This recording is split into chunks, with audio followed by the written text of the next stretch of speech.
Today I'm with David. David, how old are you? 39. David, how long have you been lost in Phoenix? I've been lost in Phoenix about 11 years.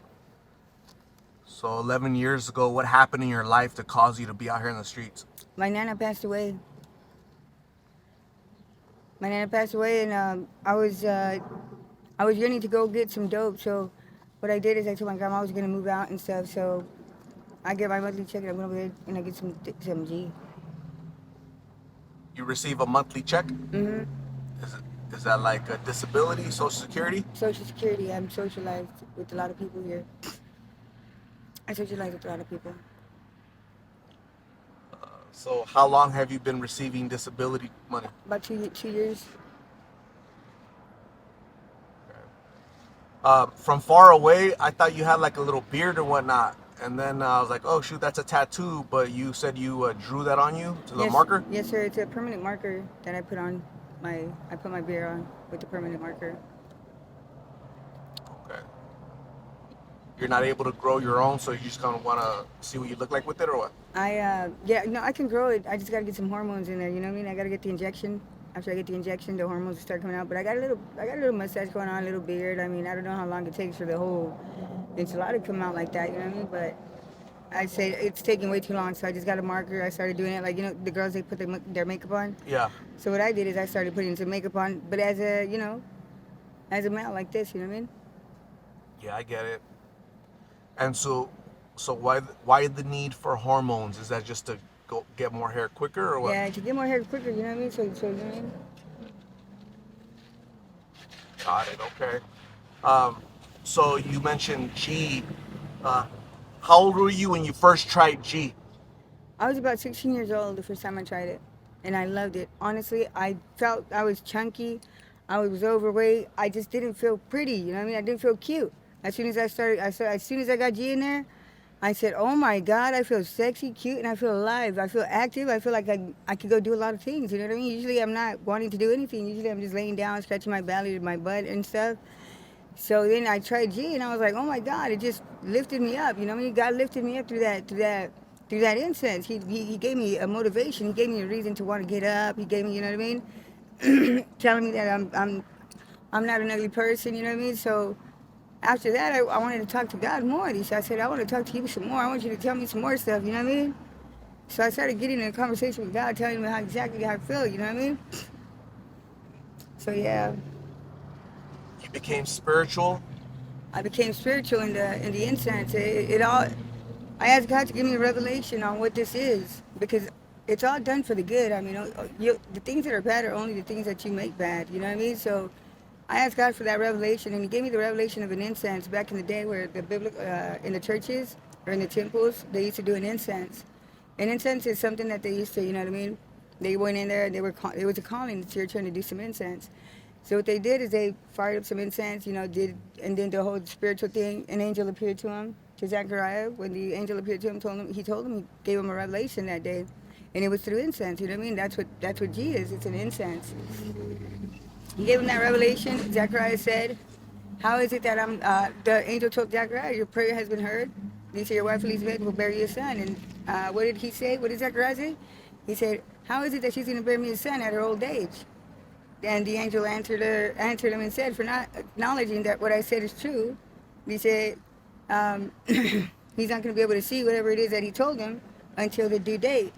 So he stayed mute, and for not believing him, he said, "You're going to stay mute until the day of its fulfillment." So what happened there is that that's the incense. You know what I mean? Big things. I'm talking about humongous things. I was feeling ugly. You know what I mean? I was like, "Oh my God." As soon as I tried that, as soon as Jesus Christ, the Holy Spirit came into my life, I was like, "Oh my God, I feel handsome, cute. I'm ready to go do something." You know what I mean? I've never cleaned in my life. Never have I picked up a vacuum. Never have I picked up anything in the house. I was 18 years old. My grandma was doing everything for me. That day, I felt so motivated. I got the vacuum, I plugged it in, and I started vacuuming for the very first time at 18 or 17 years old, you say, on incense. My grandma looked at me and she's like, "What's wrong with you?" I said, "Man, I know I'm going to get caught on something. She's going to ask me what I'm doing." She's going to find out I'm doing something. I'm doing something. She's going to find out.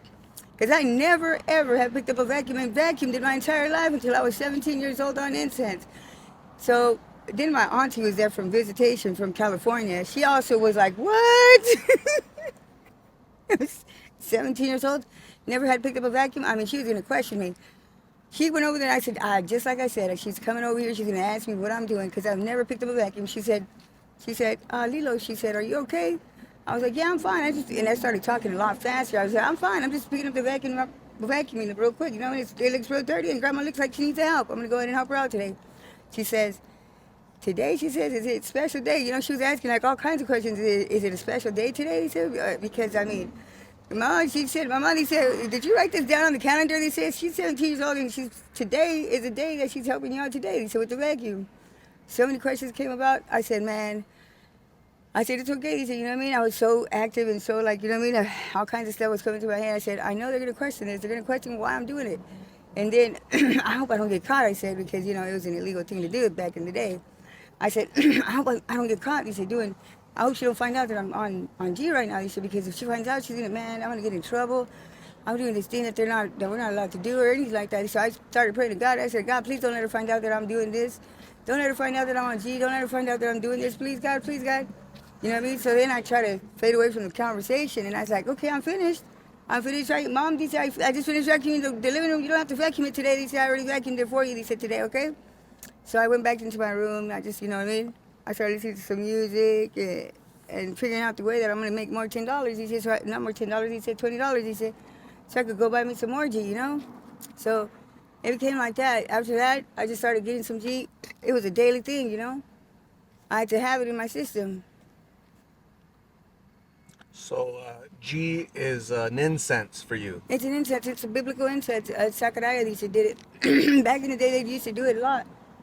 And then because of his unbelief, I mean, the angel appeared to him. They said, obviously, he said, and it's a powerful thing that that what the incense is. Back in the day, they said it was an almighty thing. Look at that, the angel appeared to him. They said, I mean, come on, you know, it's and out of there was nobody there. He's in the temple. He's doing the incense, and all of a sudden, the angel appeared to him and told him and gave him that good news about his wife. But his unbelief, he didn't believe what the angel had told him. So what happened there? He said he got in trouble, and he told them, he said, "For not believing what I said, you're going to stay mute until the day of its fulfillment." So that's what happens when you don't believe. So you know what I mean? Nowadays we're like, we're waiting. We're like, okay, cool. He said, let's see if I'm going to say everything that you say is true. He said, I understand it and I acknowledge it. You know what I mean? I'm telling you that right now. He said, you know what I mean? So, yeah, and that's what it is. You know. Yeah. So what? Why do you think there's so many young people out here? Do you think they're trying to discover the incense or what?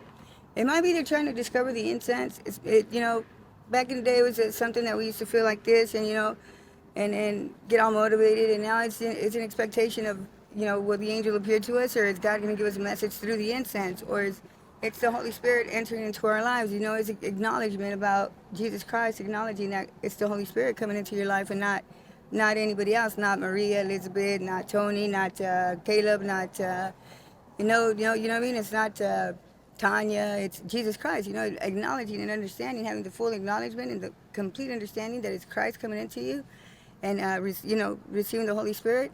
Then you, boom, you say, you know what I mean? And it's because our God is a jealous God. You know, He says, hey, He says, I'm the salt of the earth. He said,